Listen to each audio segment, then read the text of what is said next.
Docteur Sylvain Charlebois, bonjour à tous les participants,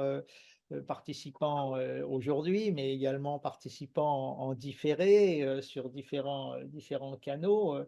Le professeur Sylvain Charlebois est professeur à Halifax, à Dalhousie, à l'université de Dalhousie. C'est un spécialiste international du domaine de la distribution et de l'agroalimentaire. Il a publié de très nombreux ouvrages. Il est très souvent cité dans les revues internationales.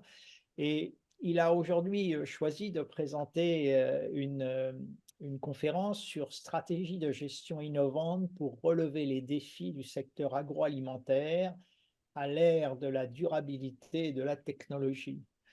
Euh, je voudrais insister sur le fait que nous sommes là sur une problématique qui est tout à fait actuelle. Et puis, je voudrais dire également que le professeur Sylvain Charlebois a un parcours qui est très intéressant parce que il est venu à la recherche grâce à un DBA soutenu à l'université de Sherbrooke, et donc il s'adresse également à des doctorants de DBA. Professeur Charlebois, je vous passe la parole. Merci, professeur Kalika. Donc, bon matin, bon après-midi, bonsoir, peu importe où est-ce que vous êtes dans le monde. Il me fait plaisir de vous offrir ce webinaire-là et merci au BSI de m'avoir invité pour discuter d'un enjeu qui m'interpelle depuis 25 ans. Évidemment, la recherche dans le domaine agroalimentaire, c'est c'est une passion, mais c'est une nécessité. Je pense que tout le monde est d'accord pour dire que la sécurité alimentaire, l'abordabilité alimentaire, la salubrité alimentaire, tous ces enjeux-là sont d'importance capitale et on s'en est rendu compte nécessairement depuis quelques années avec ce qui s'est passé à travers la planète, là, en commençant nécessairement avec la pandémie, chaîne d'approvisionnement, problème à ce niveau-là, et bien sûr l'invasion de l'Ukraine, malheureusement, qui a perturbé les marchés de denrées agroalimentaires. Et donc, tout le monde a vraiment vécu cette invasion-là d'une façon ou d'une autre, là. On voit vraiment que toute nation, l'agroalimentaire nous unit tous finalement. Et ça, on s'en aperçoit. Que vous soyez en Asie, en Europe, en Afrique, en Amérique du Nord, là, s'il se passe quelque chose d'un coin de la planète, ça va nous affecter éventuellement. C'est la réalité. Et au niveau managérial, il est clair qu'il y a des conséquences. Et j'ai toujours trouvé qu'au niveau de la recherche, il y a beaucoup, beaucoup de travail à faire. Il y a énormément de choses qu'on ne comprend pas. Je me souviens, il y a quelques mois, que BSI offrait un webinaire sur l'intelligence artificielle et l'utilisation de ChatGPT. On va en parler un peu ce matin, mais je peux vous dire qu'au niveau technologique, il y a une évolution spectaculaire qui, justement, offre des outils importants aux entreprises. D'abord, au gouvernement, essentiellement. Et tout ça fait en sorte que les choses s'améliorent, mais se compliquent aussi en même temps pour ce qui est des risques. Alors, c'est un peu ça que je veux vous présenter ce matin. Je veux vous présenter en fait un cadre conceptuel par rapport aux risques agroalimentaires à travers la planète. Et puis, c'est vraiment ça que je m'attendais à faire. D'abord, là, en fait, je ne sais pas, il y a quelque chose, il y a quelqu'un qui fait des lignes, là. C'est pas moi qui fais ça. En tout cas, euh, pour ce qui est de moi-même, avant de commencer, j'aimerais, ben, le professeur Kalika vient de mentionner que justement, j'ai un DBA. Et puis souvent, les gens qui ont un DBA pensent qu'ils ne peuvent pas devenir de bons chercheurs. Évidemment, un DBA est un clinicien managérial d'abord et avant tout. Le DBA peut œuvrer en entreprise, travailler pour le gouvernement aussi, mais peut aussi faire de la recherche. C'est l'avenue que j'ai choisie moi-même. Et puis, j'ai eu quand même un peu de succès. J'ai eu de très bons mentors, incluant Paul Beaulieu, qui fait partie de BSI, qui m'a invité à rencontrer le professeur Kalika. C'est lui qui m'avait motivé de faire une recherche, une thèse sur la traçabilité alimentaire il y a plus de 20 ans. Et la traçabilité alimentaire, ce n'était pas un concept qui était connu. Alors, je tiens à remercier le professeur Paul Beaulieu pour m'avoir inspiré et il m'inspire encore, évidemment, jusqu'à aujourd'hui. Depuis ce temps-là, évidemment, j'ai été cité beaucoup. Vous pouvez regarder mon profil sur Google Scholar, bien sûr, qui est public. J'ai écrit 8 livres, donc le plus récent livre qui est La part du gâteau, qui est sur la géopolitique agroalimentaire. Et évidemment, aujourd'hui, il y a beaucoup d'éléments de ma présentation qui ressort de ce plus récent ouvrage-là.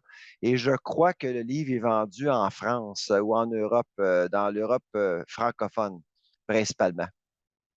Alors, encore une fois, désolé pour les lignes, je ne sais pas qu'est-ce qui se passe, mais en tout cas, on va tout simplement ignorer ça.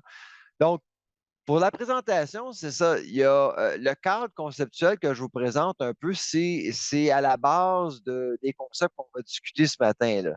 Euh, Moi, j'adore pour commencer mes présentations doctorales avec un cadre très clair qui vous permet de comprendre où se situent les concepts présentés. D'abord, au centre du cadre, ce sont les risques agroalimentaires à travers le monde. Et ce qu'on se rend compte, comme j'ai dit plus tôt, c'est on est tous interreliés. Il n'y a pas vraiment un segment qui est isolé d'un autre. Et on s'en rend compte. Moi, je passe beaucoup de temps en entreprise. Notre laboratoire, on travaille beaucoup avec les gouvernements, surtout avec le gouvernement canadien. On a travaillé aussi avec le gouvernement américain, la Banque du Canada, la vérificatrice générale du Canada. On a fait beaucoup de travail au niveau des règlements, mais aussi on fait beaucoup de travail auprès des entreprises. Et on se rend compte à travers les mandats, on se rend compte que vraiment, euh, il y a beaucoup d'entreprises qui cherchent à trouver des solutions, à trouver de l'information et on n'en trouve pas.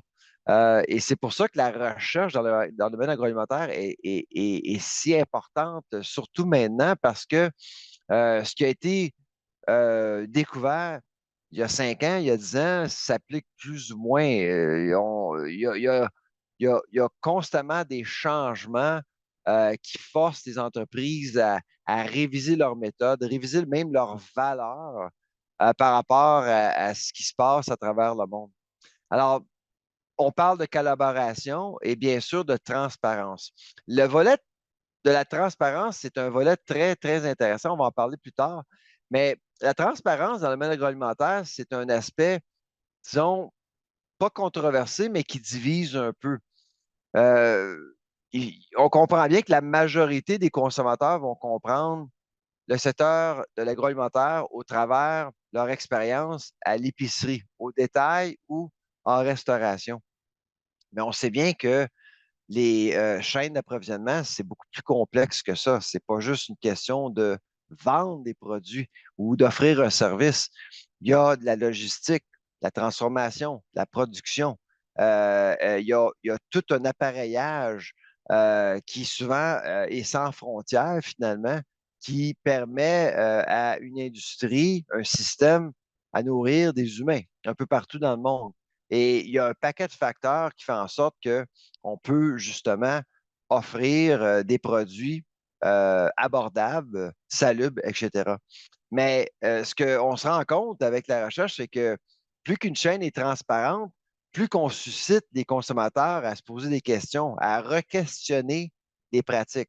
Et je pense notamment à l'environnement, euh, le traitement éthique animal, bien sûr, les préoccupations qui influencent les choix des consommateurs, fait en sorte que l'industrie doit s'adapter à ces préoccupations-là.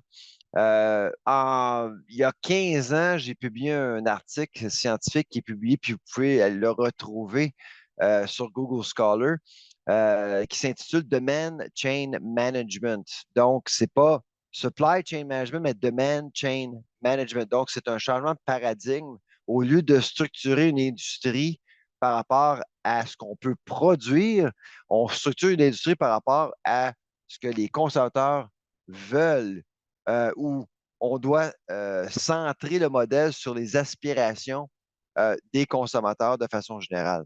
Donc, la transparence, là, vraiment, motive l'industrie à s'adapter de façon quotidienne. Maintenant, l'environnement, ben, c'est sûr que c'est au centre de la majorité des discussions. On comprend bien que l'agroalimentaire dépend énormément de la température. Les changements climatiques sont un enjeu énorme.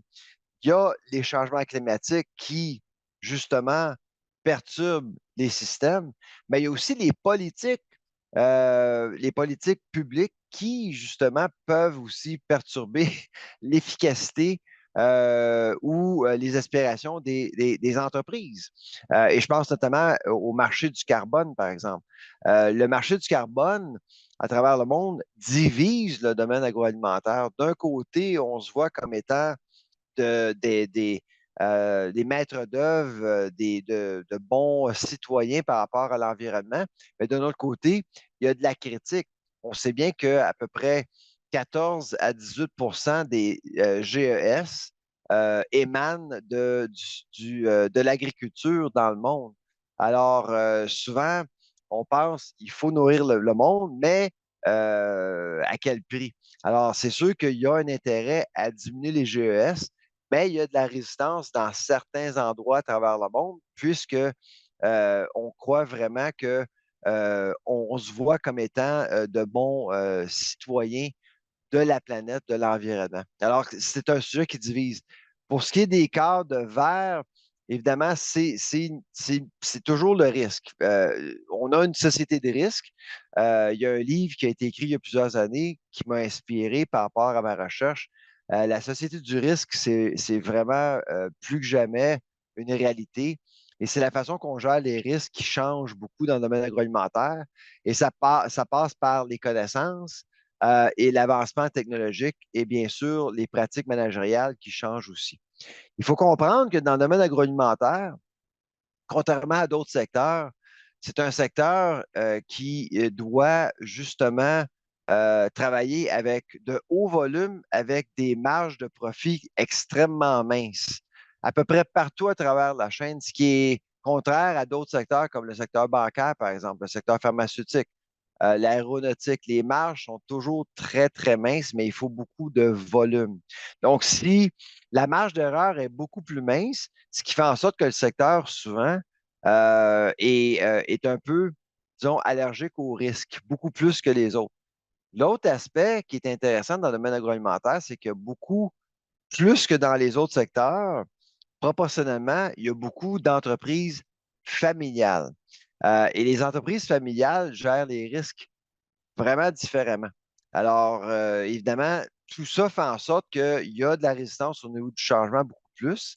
Et bien sûr, pour ce qui est de l'adaptation ou l'adoption de nouvelles technologies, bien sûr, c'est pas le même processus que dans d'autres secteurs. Alors, commençons par la pratique durable. Maintenant, en fait, ce qui est intéressant par rapport aux principaux domaines d'intérêt, il faut parler du marché du carbone. Moi, je pense que c'est vraiment un enjeu énorme pour les prochaines années.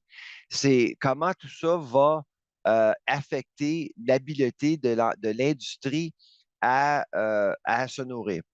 Et la raison pourquoi que cet aspect-là me préoccupe principalement, c'est que je pense, et je discute avec plusieurs entreprises et beaucoup de multinationales, euh, on, moi, je me rends compte que de plus en plus, les entreprises réévaluent leur chaîne d'approvisionnement euh, mondiale.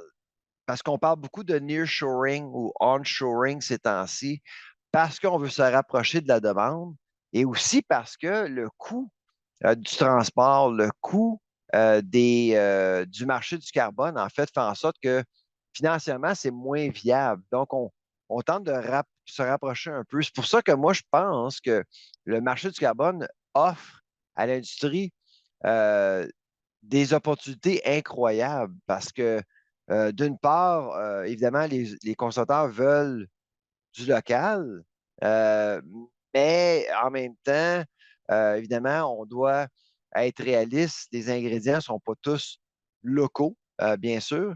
Et les entreprises, finalement, les entreprises peuvent se procurer des ingrédients de partout dans le monde.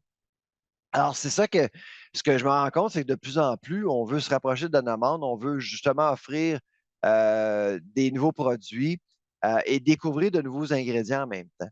Ce qui va, à mon avis, ouvrir de nouvelles opportunités aux entreprises en même temps. Et la biodiversité, c'est une priorité pour le secteur. L'avancée technologique, on en a parlé dernièrement durant un séminaire du BSI. Euh, c'est assez incroyable ce qui se passe et ça arrive quand même assez vite. Mon interprétation de l'intelligence artificielle, c'est que d'abord, on utilise l'intelligence artificielle depuis plusieurs années. Notre laboratoire, on fait, en fait, je devrais mentionner que notre laboratoire est une collaboration entre trois facultés. La faculté de management à Dalhousie, la faculté d'agriculture et la faculté des sciences informatiques. Et ce sont nos collègues des sciences informatiques qui nous offrent l'opportunité de faire de l'apprentissage machine et du forecasting. Euh, et donc, ça fait à peu près 15 ans qu'on utilise l'intelligence artificielle. Ça fait que c'est pas nouveau, mais ce qui arrive depuis 18 mois, en démocratisant l'intelligence artificielle avec ChatGPT, c'est que les gens commencent à se rendre compte du pouvoir de l'intelligence artificielle. Et tout ça fait en sorte, tout ça affecte la chaîne agroalimentaire essentiellement. Dernièrement, on a développé un outil qui s'appelle le livre de recettes d'inflation, ce qui permet aux consommateurs au Canada d'obtenir de l'information sur les produits qui sont à rabais cette semaine-là dans leur voisinage. Et aussi, l'application va offrir 7 recettes par rapport aux produits, aux ingrédients qui sont moins chers cette semaine-là. Mais c'est sûr que avec l'apprentissage machine, avec l'intelligence artificielle, on va voir d'une part la technologie outiller le consommateur pour que le consommateur puisse faire de meilleures décisions. Mais en même temps, c'est la même chose de l'autre côté aussi pour ce qui est de l'offre. Les entreprises vont vouloir trouver des façons de percer le marché et d'encourager le consommateur d'acheter tel ou tel produit. Donc, ça va être intéressant de voir ce qui va se passer. On parle beaucoup de tarification dynamique aussi. Je sais qu'en Europe, il y en a déjà beaucoup depuis plusieurs années. En Amérique du Nord, ça commence. On commence à en entendre parler. Euh, en fait, il y en avait déjà, mais on commence à en parler de plus en plus au sein du public. Et la tarification dynamique, pour moi, ça va créer essentiellement un marché dynamique. Donc, les consommateurs vont devoir travailler ou gérer l'information qu'ils obtiennent par rapport à l'industrie. Donc, tout ça fait en sorte qu'il va y avoir, je pense, énormément de recherches euh, en lien à l'utilisation de nouvelles technologies dans le domaine agroalimentaire, mais comment aussi travailler avec les marchés dans un contexte de marché dynamique, essentiellement. Donc, c'est un peu ça. Puis, la traçabilité, bien sûr, qui existe depuis fort longtemps, est en train d'être révolutionnée. Ce qu'on se rend compte, évidemment, c'est que pour ce qui est de la traçabilité, il y a toujours place à l'amélioration pour la capacité de captage de données. Cette semaine, ben, je suis à Montréal présentement et cette semaine, je rencontrais nos amis de GS1 et GS1 va justement proposer un code barre à double niveau là, finalement parce que là, on se rend compte que les fameux codes barres n'incluent pas suffisamment de données. Tout ça va faire en sorte que les outils de traçabilité, notre capacité de tracer de la ferme à la table va s'améliorer de plus en plus. Puis on va miser justement à faire de la traçabilité en temps réel. Donc, on peut faire des rappels alimentaires en quelques secondes finalement, au lieu d'attendre quelques jours ou au lieu de faire un rappel et de rappeler des lots de produits et de gaspiller davantage, on va vouloir minimiser le gaspillage le plus possible et d'être extrêmement précis. La précision euh, de gestion va prédominer le secteur d'ici les prochaines années. On le voit en agriculture depuis fort longtemps. L'agriculture de précision domine depuis déjà quelques années. Au niveau de la consommation, c'est la même chose, mais entre les deux, il va y avoir un rattrapage assez important en raison de ces enjeux-là. Pour ce qui est des stratégies managériales, il y a la gestion adaptive, la gestion des risques qui sont très importants. Je parlais de la gestion en temps réel. Vous savez, ce qui arrive présentement avec les entreprises, et c'est la raison pourquoi que notre laboratoire existe, nous, on offre des données de façon constante. Pourquoi? Parce qu'il y a une soif pour de l'information pratiquement en temps réel. Le marché est tellement en transition constamment que ce qui est vrai hier n'est peut-être pas vrai aujourd'hui. Et les goûts changent, les tendances changent, les coûts changent, les enjeux liés à la main-d'œuvre changent, les connaissances qui sont nécessaires vont devoir s'adapter aussi. Alors, il y a tellement d'éléments qui changent en même temps que, bien sûr, l'analyse prédictive est importante. Et puis, dans le fond, l'obsession de vouloir comprendre l'avenir avant que l'avenir arrive va vraiment être important. Évidemment, si on est en mesure de comprendre ce que le consommateur va faire dans le magasin ou au restaurant, c'est un avantage énorme. Ce qu'on ne se rend pas compte comme consommateur, c'est que la température, le climat change nos choix. Exemple, si par exemple, il y a un épicier à quelque part qui vend de la viande, qui vend de la crème glacée, peu importe, et il pleut, il fait très froid la fin de semaine, ben, c'est sûr que probablement que les ventes vont être affectées. Avec l'analyse prédictive, on peut justement voir comment que la température peut affecter la demande et comment on peut agencer la chaîne d'approvisionnement en conséquence. J'ai visité cette semaine à Montréal un nouveau centre de distribution qui utilise l'analyse prédictive. C'est un centre de distribution qui supporte 700 magasins dans la province de Québec. Et puis, c'est assez exceptionnel. C'est un centre de distribution qui vient d'ouvrir il y a 2 semaines. Et l'ensemble de la technologie, en fait, vient d'Europe. C'est assez impressionnant. Mais actuellement, ce qu'ils veulent faire, c'est de supporter les magasins par rapport à ce que leur analyse prédictive leur dit. Qu'est-ce que les magasins vont avoir besoin? Et avec les 700 magasins, la demande va être assez, va varier énormément, dépendamment où le magasin est situé, quelle température va faire dans cette région-là particulièrement. Donc, on fait de la micro-gestion par rapport à la géographie. Gestion de risque, c'est la même chose. Les changements climatiques, on parle beaucoup de cybersécurité. Si j'ai à faire une suggestion à nos étudiants qui nous écoutent actuellement, la cybersécurité, là, vraiment, on voit de plus en plus que la cybersécurité affecte les systèmes agroalimentaires de plus en plus. On le voit au Canada. Il y a eu plusieurs entreprises qui ont été attaquées récemment et on commence à comprendre que la chaîne d'approvisionnement alimentaire est vulnérable et on peut affecter des populations très rapidement en attaquant ces chaînes-là. Et la gestion des connaissances, bien sûr, j'ai mentionné plutôt qu'on avait une chaîne, on avait des connaissances familiales, l'héritage.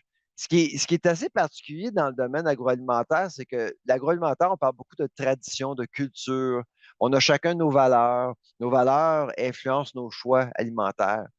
Mais en même temps, ces valeurs-là sont confrontées, on les confronte avec des enjeux managériels qui affectent les chaînes d'approvisionnement, les enjeux contemporains qui forcent les entreprises à changer. Alors, il y a vraiment comme un équilibre qui doit être établi, mais donc, c'est le vieux, les traditions versus le nouveau, le changement. C'est qu'on voit qu'il y a quand même des frictions souvent qui se posent.